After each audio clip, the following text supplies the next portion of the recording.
მოგესალმებით.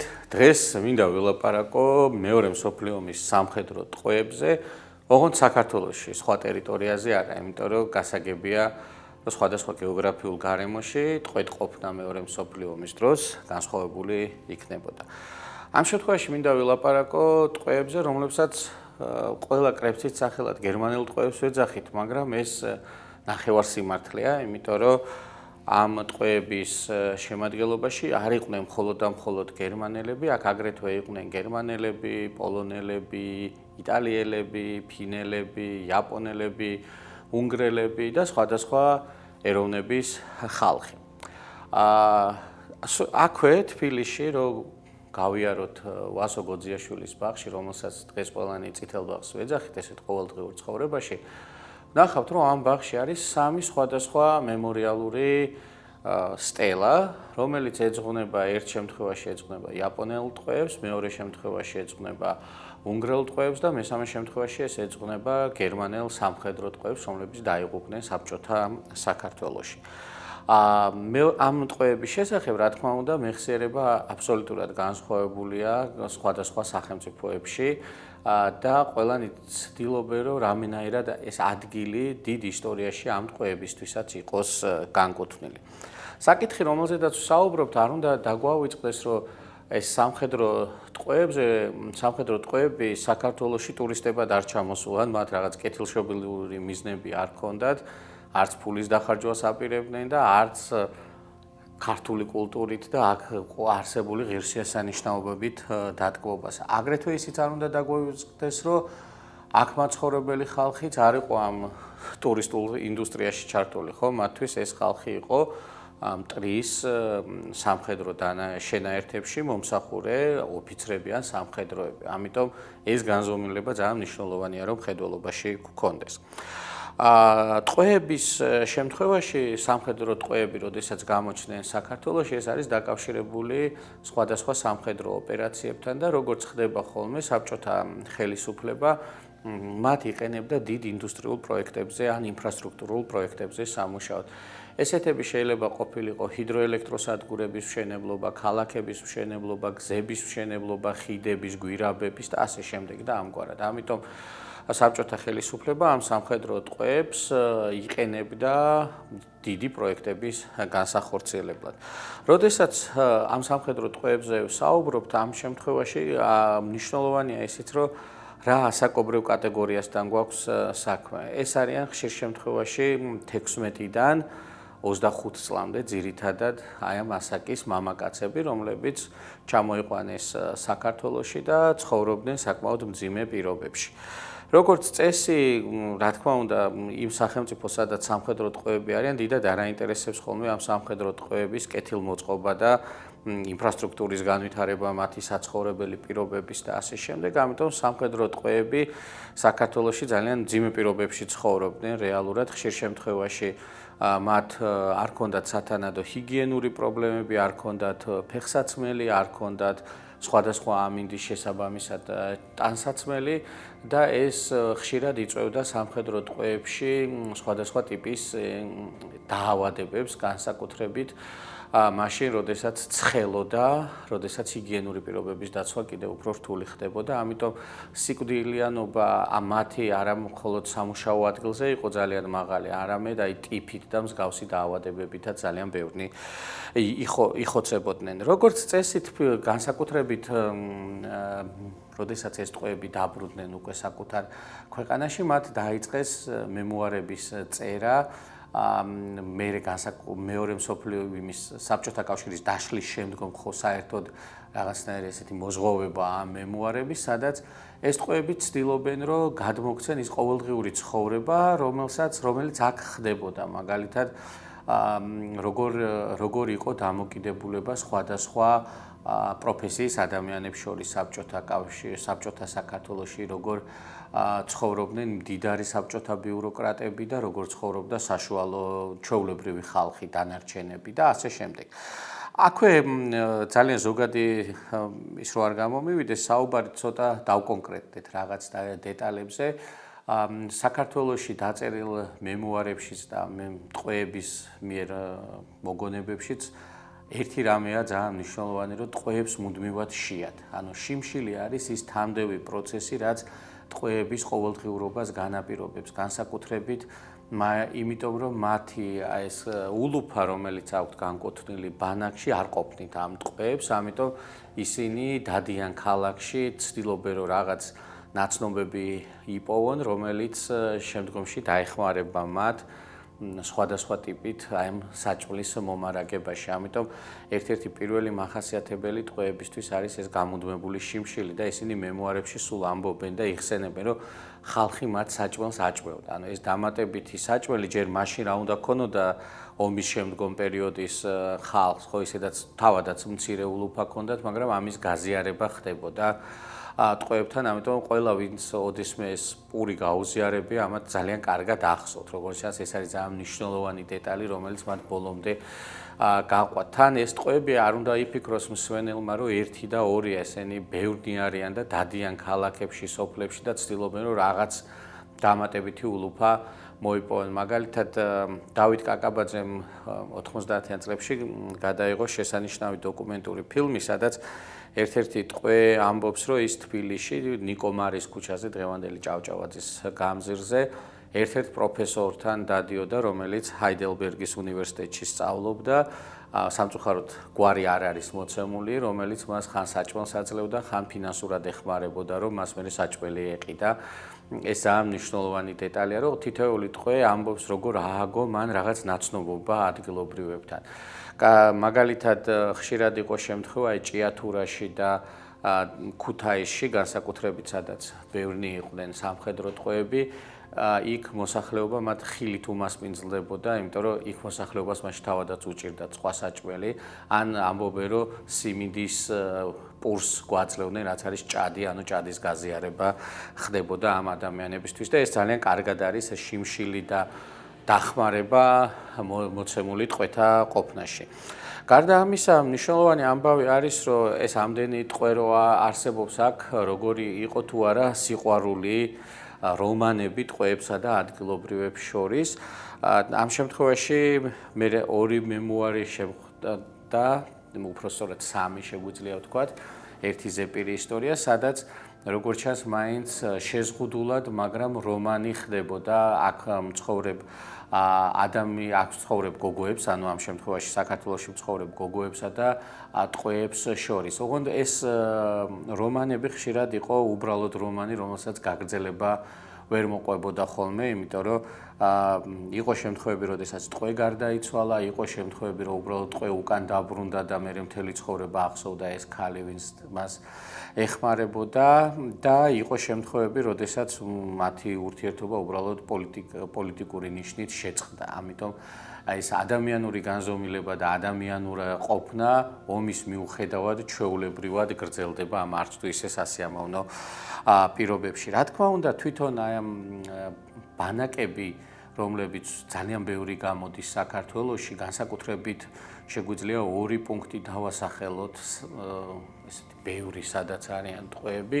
ერთი არის ცალსახად ქალაქი რუსთავი, იმიტომ რომ ქალაქი რუსთავი მაშინ შენდება და შესაბამისად ეს მუშახელი საჭირო არის და ეს სამხედრო ტყვეები ბევრნი არიან ქალაქ რუსთავში და მეორე შეგვიძლია აგრეთვე აღვნიშნოთ ქალაქი ქუთაისი, სადაც ეს ავტოქარხნის ტერიტორიაზე ხდება აქტიური გამოყენება მეორე მსოფლიო ომის ტყვეების.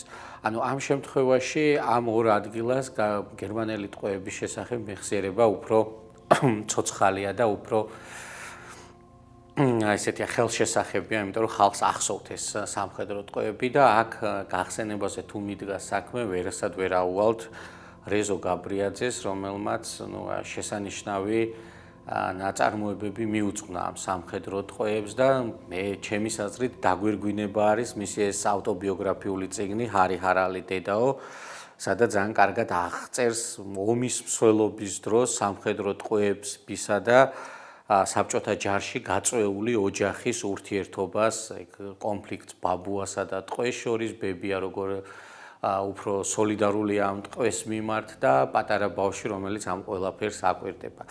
ეს პატარა ბავშვი შემთხვევითი არ არის, იმიტომ რომ მე როდესაც ამ საკითხით დავინტერესდი და სხვადასხვა ინტერვიუების ჩაწერა დავიწყე, სამწუხაროდ, ჩემი ასაკის გამო მე ვერ მოვესწარი იმ ხალხს, რომლებიც უშუალოდ ზრდასრულობაში შეხვდნენ ამ ტყვევს. მე ჩავწერე ის ადამიანები, რომლებიც ბავშვობის პერიოდში შეესწრნენ ამ ტყვევს, ამიტომ ხშირ შემთხვევაში ჩემი ეს კვლევა არის ხოლმე იმასთან კავშირში, ბავშვი როგორ აღიქვამს სამხედრო ტყვეს, ბავშვი როგორ ხედავს მის ქცევას, როგორ უყვირს, როგორი გაოცებულია იმით, რითაც შეიძლება სხვა დროს საერთოდ არ ყოფილიყო. მაგრამ რას სწავდეს ბავშვობის მემუარებია და ეს ტყვეებიც ამ ისტორიის დიდი ნაწილია. მაგრამ რა თქმა უნდა, ტყვეების ყოველდღიური ცხოვრება, განსაკუთრებით ბანაკებში არის ძალიან მძიმე, იმიტომ რომ წითელი ჯვრის მასალებში პირდაპირ წერია, რომ ტყვეებს არ აქვთ ზეწარი, არ აქვთ ჰიგიენური ნორმები საქართველოში,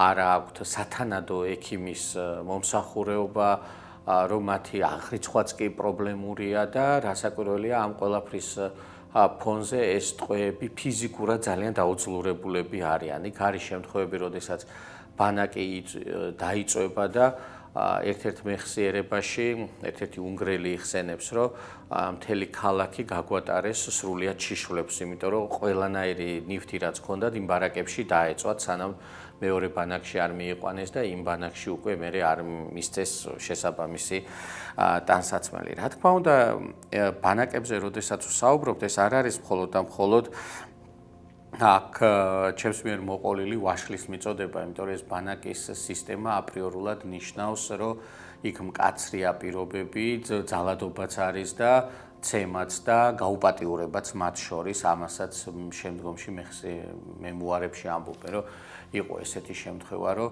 ქართველმა ოფიცერმა გააუპატიურა სამხედრო ტყვე, რომელიც მერე ფსიქიურად შეიშალა ამის გამო. მაგრამ ეს ომის ნაწილია, კიდევ ერთხელ უნდა გავიმეორებ, ეს ძალადობის გარემოზე ვლაპარაკობთ ჩვენ და არა სხვა გარემოზე. ამიტომ ესეც ნაწილია აქ ამ სამხედრო ტყვეების ყოფნის. მეორე ერთ-ერთი მნიშვნელოვანი ამბავი ამისი არის ცივი ომი, იმიტომ რომ ცივმა ომმა ამ სამხედრო ტყვეების რაღაც განსაკუთრებული მნიშვნელობა მიანიჭა და გეტყვით აღნიშნავ ახლა რა არის ეს განსაკუთრებული მნიშვნელობა. ცივ ომამდე დასავლელ ქვეყნებში ძალიან ცოტა იყო ინფორმაცია საბჭოთა კავშირის შესახებ. ან შეგვიძლია ვთქვათ, რომ არ იყო სათანადო ინფორმაცია. ცივი ომის დროს უკვე სახელმწიფოები ინტერესდებიან, რომ საბჭოთა კავშირში ეს ყოველდღიური ცხოვრებაზე გაცილებით მეტი ინფორმაცია იყოს კონცენტრირებული. განსაკუთრებით მათ აინტერესებთ დიდი ინფრასტრუქტურული დანიშნულებების მქონე შენობები, ჰიდროელექტროსადგურები, ელექტროენერგიის გადამცემი ხაზები, აეროპორტები და ასე შემდეგ, სადაც სამხედრო საწარმოებია და ესეთი რაღაცები აინტერესებთ ძალიან.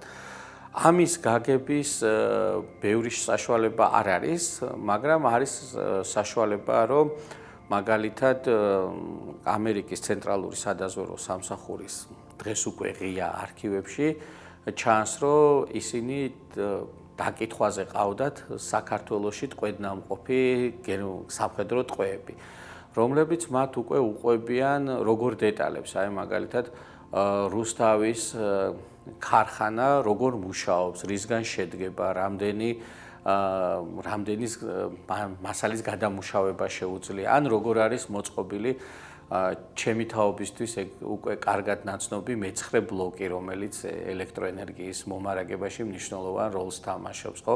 ეს ყველაფერი აი ამ ცენტრალური სადაზვერვო სამსახურის არქივში ონლაინ არის ხელმისაწვდომი, ამიტომ თუ ვინმეს დაინტერესებს, შეუძლია უბრალოდ დასერჩოს, მოიძიოს და ეს მასალები ხელმისაწვდომია. მაგალითად, მე აქ წამოვიღე ერთი მაგალითი, ეს არის 1953 წელს ცენტრალურ სადაზვერვო სამსახურში არის ესეთი განხილვა მოქვის ხიდზე, იმიტომ რომ ეს მოქვის ხიდი არის სტრატეგიული დანიშნულების ხიდი აფხაზეთში. აფხაზეთშიც ძალიან ბევრი სამხედრო ტყვე იყო და ბევრი ინფრასტრუქტურულ პროექტებზე მუშაობდნენ, მათ შორის ტყვარჩელში მუშაობდნენ ძალიან ბევრს, სოხუმის სანაპიროს მოწყობაზე მუშაობდნენ ძალიან ბევრს, სოხუმის ფუნიკულიორის მშენებლობაზე და ასე შემდეგ. ეს არ ნიშნავს, რომ მხოლოდ მათ მიერ არის აშენებული შეკითხვი გაუგებრობას რო თავი ავარიდო, ეს ნიშნავს, რომ ისინი წებულობდნენ მონაწილეობას ამ ყველაფერში და აი მოქვის ხიდზე აქ დიდი საუბარი მინდის, მთელი ანგარიშია, თითქმის სამგვერდიანი, სადაც არის ესე მოცემული დეტალურად, რომ ეს მოქვის ხიდი არის აი ამ და ამ ზომის, შედგება რუმინეთიდან ჩამოტანილი მასალებისგან, როგორი რთული იყო ამ რკინების ერთმანეთთან დაკავშირება და ეს ყველაფერი გაკეთდა სამხედრო ტყვეების მიერ და რომ ამ ხიდის მშენებლობა დაიწყეს უნგრელმა სამხედრო ტყვეებმა და უკვე დაასრულეს გერმანელმა სამხედრო ტყვეებმა. სხვათა შორის საქართველოსთვის ძალიან მნიშვნელოვანი ხიდი, ენგურის ხიდი, რომელსაც იქ აწერია, რომ საინჟინრო ჯარებმა ააშენეს, ასევე დიდწილად არის აშენებული ზუსტად გერმანელი სამხედრო ტყვეების მიერ. უბრალოდ აქ ისევ ჯობია ვთქვა, რომ სამხედრო ტყვეების მიერ, იმიტომ რომ ეს არ არის შესწავლილი იქ რომელი ეთნიკური ჯგუფის სამხედრო ტყვეები იყვნენ.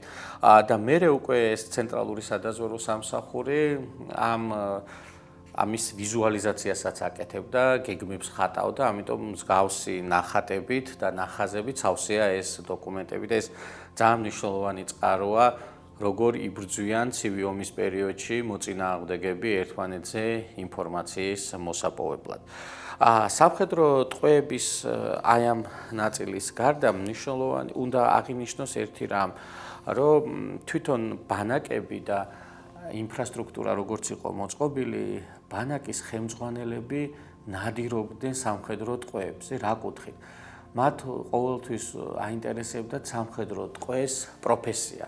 თუ სამხედრო ტყვე იყო არქიტექტორი, ინჟინერი, ელექტრიკოსი, არ ვიცი, ქვანახშირის მწარმოებაში გამოცდილების მქონე და ასე შემდგომ, ეს იყო მათთვის ძალიან დიდი მონაპოვარი და როგორც წესი მსგავსი პროფესიის ადამიანები უცებ ბანაკის კვალობაზე პრივილეგირებულები ხდებოდნენ, ანუ მათ აღარ უწევდათ აი ამ უფრო მძიმე სამუშაოს გაკეთება, ულუფა უკეთესი ჰქონდათ და გადახურულში მუშაობდნენ და არა ღიაცის ქვეშ, რაც მათ გადარჩენის შანსებს რასაკვირველია კიდევ უფრო მეტად ზრდიდა. გულწრფელად თუ ვიტყვით, ეს თემა მთლიანობაში სამხედრო ტყვეები მეორე მსოფლიო ომის პერიოდის საქართველოში ძალიან ფრაგმენტულად არის მოცემული, შესწავლილიც ეს საკითხი არ არის ესე ფუნდამენტურად შესწავლილი და ალბათ თუ ადამიანები ესე კარგად ჩაუღრმავდებიან, აქ ბევრი საინტერესო დეტალი გახდება ცნობილი იმ პერიოდის საქართველოს არსებობაზე. როგორც წესი, ყველაზე მნიშვნელოვანი შეკითხვა არის ხოლმე, რომ აი ამდენი ხანი არიან საპატიმროში, შეუძლიათ იქ გამოიპარონ ბანაკიდან, ნახონ ქალაქი და ასე შემდგომ და ვინმეს თუ მოსვლია იდეად, რომ გაქცეულიყო აქიდან, როგორც იყო ესეთი შემთხვევები, იმიტომ რომ ამას ყველანაირი წყარო ადასტურებს.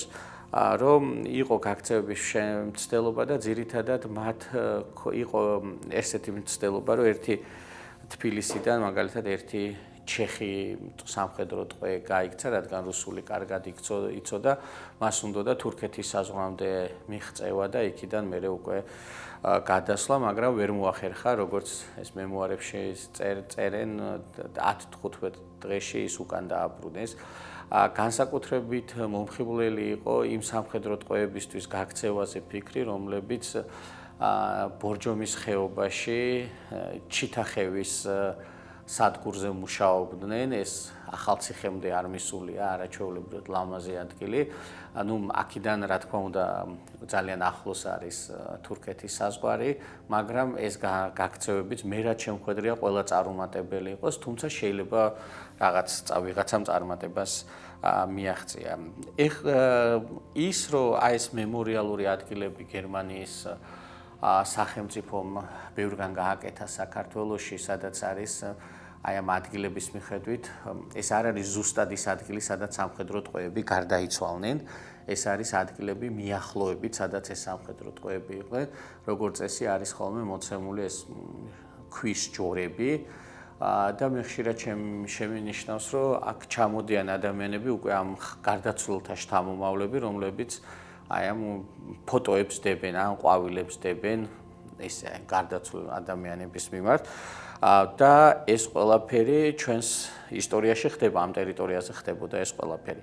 ამიტომ მე ველოდები, რომ ამ კუთხით კვლევები მეტი იქნება და მეტი ესეთი დოკუმენტი გამოჩნდება, იმიტომ რომ არქივებში, როგორც წესი, არქივები უფრო მკაცრები არიან, მათ აინტერესებთ კონკრეტული შედეგი და არა ის, როგორც ცხოვრობდა სამხედრო ტყვე და როგორ აღიქვამდა რეალობას. სამხედრო ტყვე აღიქვამდა რეალობას სრულიად სხვანაირად. საბჭოთა ხელისუფლებისთვის ესენი იყვნენ უბრალოდ სამუშაო ძალა, რომელიც უნდა დამარცხებული არმიის, რომლებიც უნდა გამოეყენებინათ მათთვის საჭირო ინფრასტრუქტურულ პროექტებზე, ხოლო დანარჩენი ქვეყნებისთვის, საიდანაც ეს ჯარისკაცები იყვნენ, ისინი ყოველთვის ცდილობდნენ, რომ ესენი უკან დაებრუნებინათ, რაც შეიძლება სწრაფად, იმიტომ რომ მათ ოჯახები ელოდათ იქ. ან ზოგიერთი ბრუნდებოდა და იყო შემთხვევა, რომ ოჯახი არ ბრუნდება. ამიტომ, როდესაც მეორე მსოფლიო ომზე საუბრობთ, ამ ომს ისტორიკოსებმა, იმიტომ რომ უწოდეს მსოფლიო ომი, რომ აქ გარდა იმისა, რომ ბევრი ქვეყანაა ჩართული, ეს ომი არ იყო მხოლოდ და მხოლოდ სამხედრო მოქმედებების თეატრი. ამის უკან არის ეს მრავალი განზომილება, რომელიც ამ ომს კიდევ უფრო მეტად ესე დრამატურს და კომპლექსურს ხდის.